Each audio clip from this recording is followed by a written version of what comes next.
हम एकजुट, चेतना के चित्रकूट,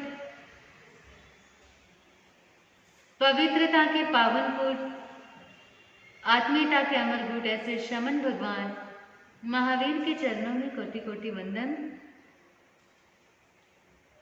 तप के तपोवन, उपासना के उपवन, चारित्र के चंपकवन ऐसे परम पूज्य गुरुदेव एवं गुरुवरिया के चरणों में शत शत वंदन।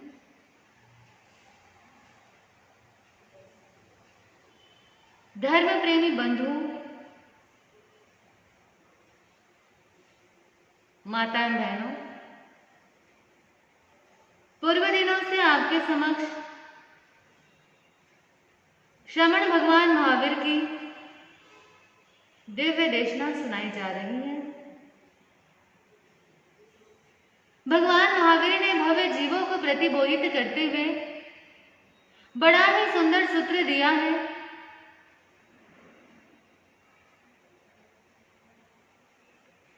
धम्मो सुधस्थ चित्ते, यानी धर्म का स्थान, धर्म का वास पवित्र हृदय में है। जिसके हृदय में पवित्रता है, सरलता है, उसके हृदय में धर्म टिक सकता है।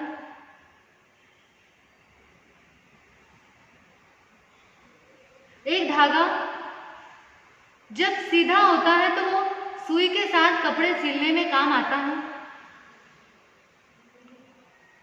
उसकी उपयोगिता होती है। और अगर उसमें गांठ पड़ जाए तो फिर वो किसी उपयोग में नहीं आता। मनुष्य के जीवन की भी यही स्थिति है। जब तक मनुष्य के भीतर में गांठ नहीं है तब तक उसका जीवन उपयोगी है, और जिस दिन उसके भीतर में गांठ लग जाए तो फिर उसका जीवन की उपयोगिता जो है वो धीरे धीरे क्या होने लगती है, क्षीण होने लगती है। हमें विचार करना है, चिंतन करना है, अपने मन को टटोल कर देखना है कि मेरे भीतर में सरलता है, मेरे भीतर में सहजता है। अपने आप से पूछो कि क्या मैं निश्चल हूं, क्या मेरा स्वभाव ऋजु है, मैं भीतर से बिल्कुल सहज हूं।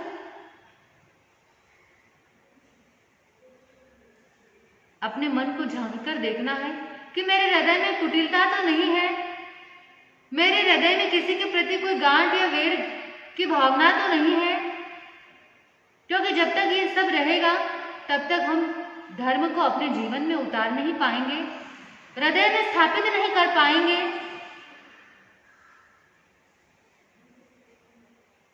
जीवन को सरल बनाना है, मन से कुटिलता को हटाना है।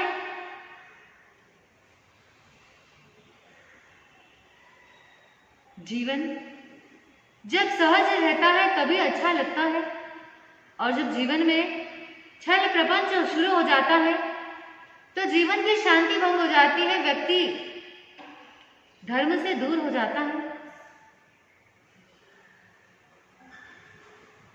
हमें विचार करना है कि हमारी सरलता जो जीवन में होनी चाहिए वो है या नहीं है। एक बात बताइए, आपको सरल जीवन अच्छा लगता है, जीवन में कुटिलता अच्छी लगती है?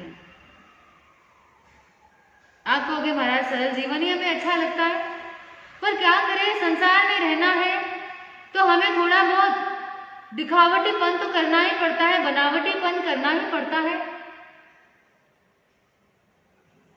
कितना बनावटीपन है हमारे अंदर, ये हमें देखने की जरूरत है।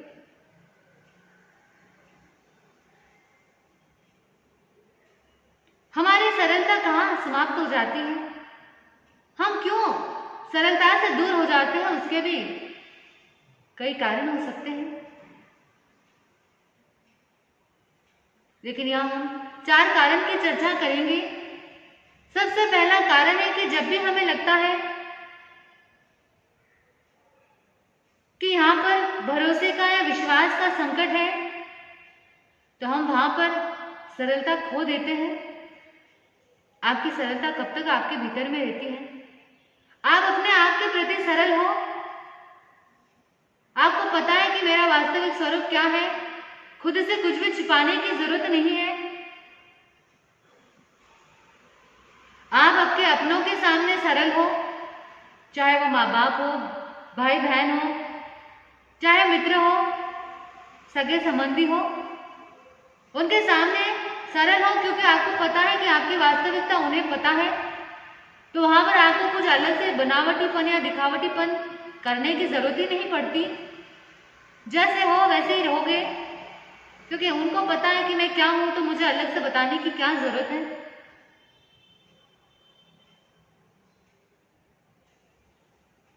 लेकिन जब हम किसी अलग व्यक्ति से मिलते हैं और हमें लगता है कि यदि हम इसके सामने अच्छा अपना प्रभाव जमाएंगे या हम इसको अपनी सत्य बात प्रकट कर देंगे, यानी सीधा सरल बन जाएंगे, तो यहाँ पर हमारा भरोसा टूट सकता है। तो यहाँ पर व्यक्ति बनावटीपन ले आता है, दिखावटीपन लेकर के आता है। होता कुछ है और दिखाता कुछ है। मन में क्या सोचता है, जुबान से क्या बोलता है, क्योंकि सब कुछ उसका बनावटी हो गया। तो जब भी व्यक्ति को लगता है कि यहाँ पर मेरा भरोसा टूट सकता है या किसी को भरोसा दिलाने का प्रयास करता है, तो वो वहां पर कृत्रिमता लेकर के आता है, कुटिलता लेकर के आता है। फिर वहां सत्य के स्थान पर झूठ भी बोलता है। मन में कुछ सोचता है, बाहर कुछ बोलता है। यह व्यक्ति की मनोदशा हो जाती है। सबसे पहला कारण है हमारी सरलता कहाँ समाप्त होती है, जब हमें लगता है कि हमें यहाँ अपना विश्वास जमाना है, भरोसा जमाना है, और भरोसा टूट सकता है, इसलिए हम वहां पर नकलीपन लेकर के आते हैं। जब भी हमारे लगता है हमें कि यहाँ पर भरोसा टूटने का संकट है, वहां पर हम सरलता खो देते हैं। ये पहला कारण है। और दूसरा कारण है, जब हमारा अहंकार हमारे आड़े आता है, तब हम हमारी सरलता खो देते हैं। जब भी हमारी सरलता समाप्त होती है, जब भी खत्म हो जाती है, जब भी हमारे जीवन में कोई हम बनावटीपन लेकर के आते हैं, तो उसके पीछे कारण हमारा अहंकार भी होता है।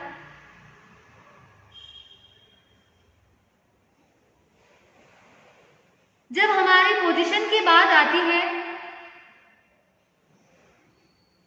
हमने हमारी एक इमेज बना रखी है, एक छवि बना रखी है। जब उस छवि को मेंटेन करते समय लगता है हमें कि यदि हम यहाँ पर सत्य बोल देंगे तो हमारी छवि इससे प्रभावित हो सकती है। अपनी छवि को बचाने के लिए व्यक्ति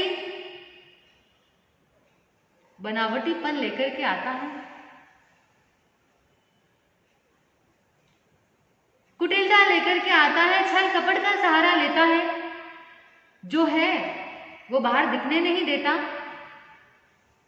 और जो नहीं है वो दिखाने का प्रयास करता है। चेहरा एक है, लेकिन अलग अलग स्थान पर जाने से हमारा चेहरा बदल जाता है। चेहरा तो वही है, लेकिन उस चेहरे पे हमने इतने नकली चेहरे लगा रखे हैं, इतनी बनावट लगा रखी है।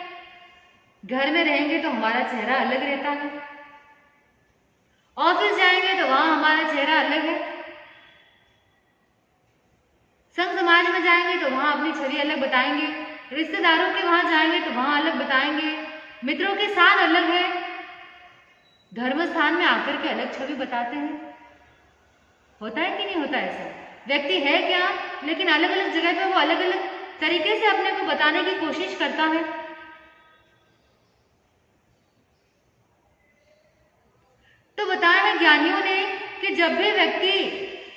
जो व्यक्ति अहंकार को पोषित करता है, पुष्ट करता है, वो कभी सरल रह नहीं पाता, सहज रह नहीं पाता। उसको कुछ ना कुछ तो अपने आप को अलग बताने के लिए छल प्रपंच का सहारा लेना पड़ता है। ये ईगो जब भी हमारे जीवन में आगे आता है, तब हमारे जीवन से सरलता खत्म हो जाती है। एक बच्चे को देखो, एक बड़े को देखो। एक बच्चे को यदि आप डांट दो तो वह बच्चा थोड़ी देर के लिए रोता है,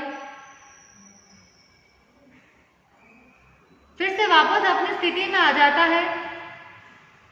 लेकिन यही अगर बड़े के साथ कर दो तो फिर बड़ा उस बात को बर्दाश्त नहीं कर पाता। अपने बचपन को याद करो कि बचपन में हम कितने सरल थे जब छोटे हुआ करते थे। खेलते खेलते किसी से लड़ाई हो जाती थी, थोड़ी देर में लड़ाई खत्म भी हो जाती थी, वापस हिल मिलकर रहने लग जाते थे, खेलने लग जाते थे।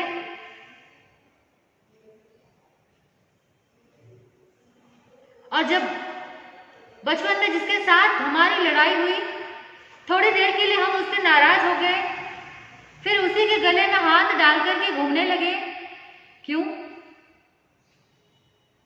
हमारे उस समय में कोई ईगो नहीं था, किसी बात का कोई प्राउड नहीं था कि मैं क्या हूं, मुझे इसने ऐसे कैसे बोल दिया, ये बात नहीं थी।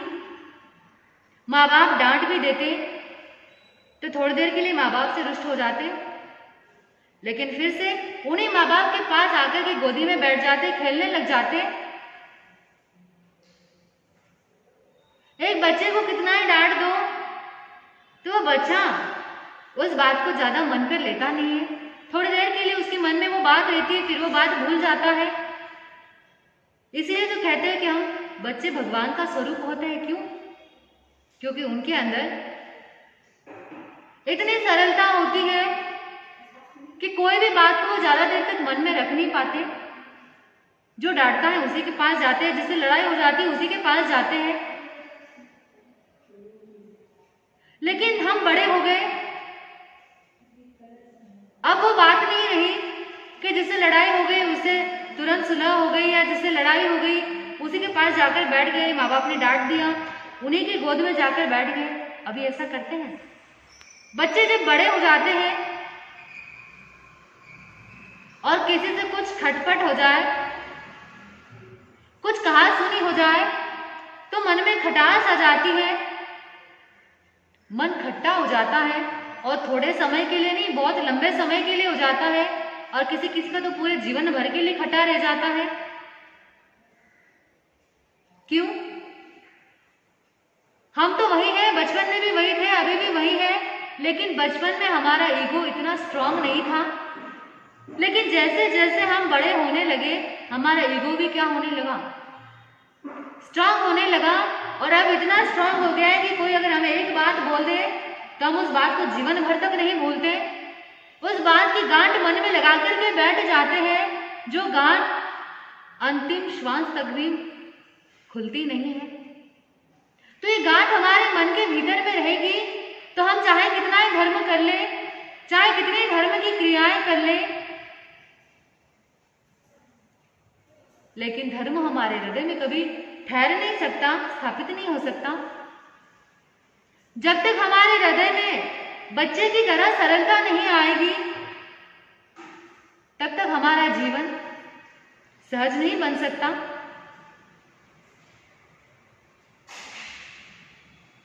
और व्यक्ति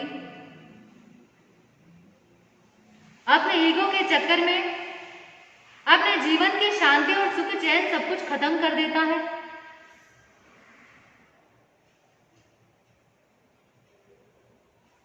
कैसे हम इस ईगो को अपने जीवन से दूर करें, अपने जीवन में कैसे सरलता लाएं, इसके लिए कुछ तो प्रयास करना पड़ेगा। चलिए एक प्रयास करने का मन बना लीजिए कि जिससे भी मेरी आज दिन तक अनबन हुई है, किसी ना किसी से तो हुई होगी, रिश्तेदारों से, अड़ोसी से, पड़ोसी से, भाई से, बंधु से, मित्र से, किसी ना किसी से तो लड़ाई हुई होगी, खटपट हुई होगी, और इस बात को लेकर के हम आज तक बैठे हैं। मन में गांठ बंधी हुई है और वो गांठ ऐसी है कि हमें चैन से जीने नहीं देती। हम चाहे कितना बाहर से खुश रहने का प्रयास कर ले, भीतर से रह नहीं पाते। तो हमें सबसे पहला कार्य ये करना है कि जिसके साथ में हमारी खटपट हुई है, अनबन हुई है, बोलचाल बंद है, सामने वाला यदि प्रयास नहीं कर रहा है, तो सबसे पहले हम खुद होकर के आगे जाकर के पहल करें, प्रयास करें। तभी तो हमारे भीतर की गांठ खुल पाएगी, तभी हम सरल बन पाएंगे। एक प्रयास अवश्य करना कि जिससे भी आपकी बोलचाल बंद है, आज पहल जरूर करना कि मैं मेरे ईगो को खत्म करके सामने वाले से बातचीत की शुरुआत करूंगा। जिसके भी प्रति मेरे मन में गांठ बंधी है, उस गांठ को मैं आज खोल दूंगा, बिल्कुल सरल बन जाऊंगा, निश्चल बन जाऊंगा, सहज बन जाऊंगा। इतना तो कर सकते हैं हम। तो ये प्रयास जरूर करना, अपने ईगो को साइड में रख करके, जीवन में संबंध को आगे रख करके हम अपने जीवन के अंदर सरलता लाएं, जीवन के हर क्षेत्र में सरलता लाएं। जहां भी हमें लगता है कि हमारे ईगो की वजह से हमारे जीवन की शांति भंग हो सकती है, सरलता समाप्त हो सकती है, संबंध टूट सकते हैं, तो वहां हम अपने ईगो को एक तरफ रख के सरलता मन में लाएं और जीवन को पूरी तरह से निर्मल बनाने का प्रयास करें। पहला कारण है कि जब भी हमारे ऊपर भरोसे का संकट आता है तो हम सरलता को छोड़ देते हैं। दूसरा कारण है, जब भी हमारे बीच में ईगो आ जाता है तो हम सरलता को छोड़ देते हैं। और तीसरा कारण है, जब भी लाभ और लोभ के चक्कर में हम फंस जाते हैं तो हमारे जीवन से सरलता निकल जाती है। देखा होगा आपने, जो व्यक्ति लालची होता है, लोभी होता है, वह व्यक्ति कभी सरल रह नहीं पाता। अगर हमें किसी से कुछ फायदा चाहिए, लाभ चाहिए, तो हम उस व्यक्ति से अच्छी बातें करते हैं, उसे विश्वास में लेने की कोशिश करते हैं और उसे विश्वास में लेकर के अपना उल्लू सीधा करने का प्रयास करते हैं। तो जब व्यक्ति ऐसा करता है तो वो सरलता से काफी दूर हो जाता है, जीवन में उसकी कुटिलता आ जाती है, छल प्रपंच आ जाता है और लाभ के चक्कर में व्यक्ति इतना अंधा हो जाता है कि वह संसारियों से तो लाभ चाहता ही है, पराये लोग से तो लाभ के चक्कर में धोखा देता ही है, पराये लोगों को, यहाँ तक कि अपनों को भी ठग लेता है। कभी कभी सुना होगा आपने, पढ़ा होगा पेपरों में, न्यूज में, कितनी घटनाएं हैं ऐसी कि लोग धन के लालच में अपने ही लोगों को धोखा दे देते हैं, भाई बंधु को धोखा दे देते हैं, मित्र को धोखा दे देते हैं, न जाने क्या क्या कर लेते हैं। तो जब भी हमारे जीवन में लोभ आता है तब हमारे जीवन से सरलता गायब हो जाती है और हम बस लाभ की देखते हैं, फिर हम अपनी नहीं देखते, दूसरों की नहीं देखते, किसी की नहीं देखते, बस मुझे किसी भी तरह से लाभ मिलना चाहिए। यहाँ तक कि लोग माँ बाप से भी लाभ की आकांक्षा रखते हैं। माँ बाप के पास में आते हैं तो उन्हें लगता है कि माँ बाप की प्रॉपर्टी, जमीन जायदाद हमारी हो जाए, उसके लिए भी कई प्रयास कर लेते हैं और माँ बाप की सेवा करते हैं, ऊपर से इतनी अच्छी अच्छी बातें करते हैं। जब तक करते हैं जब तक माँ बाप उनके नाम पर संपत्ति ना कर दे, और जिस दिन कर दे उस दिन अपना असली रंग दिखाना शुरू कर देते हैं। ये लालच व्यक्ति को संसार के क्षेत्र में तो डुबोता ही है, अध्यात्म के क्षेत्र में भी व्यक्ति कभी कभी लोभ लालच लेकर के आता है। तो हमें हमारे जीवन में इन तीन बातों से दूर रहना है और जीवन में सरलता को अपने हृदय में स्थापित करना है। जब हम सरल बनेंगे तभी हमारे जीवन में धर्म टिक सकता है, तभी हम सच्चे धर्मात्मा कहला सकते हैं। और जिस दिन हमारे हृदय में धर्म स्थापित हो गया उस दिन हमारी आत्मा का कल्याण होना निश्चित है। तब अपने जीवन को सरल बनाएं, अपने जीवन से अविश्वास को हटाएं, ईगो को हटाएं और लोभ लालच को हटा करके जीवन में सरलता को स्थान दें। तब हमारा यहाँ भी आनंद होगा, आगे भी आनंद होगा। इतना ही बोलते बोले भगवान महावीर स्वामी की जय। बोले परम पूज्य गुरुदेव श्री जैन दिवाकर चौथ मंजी महाराज साहब की जय।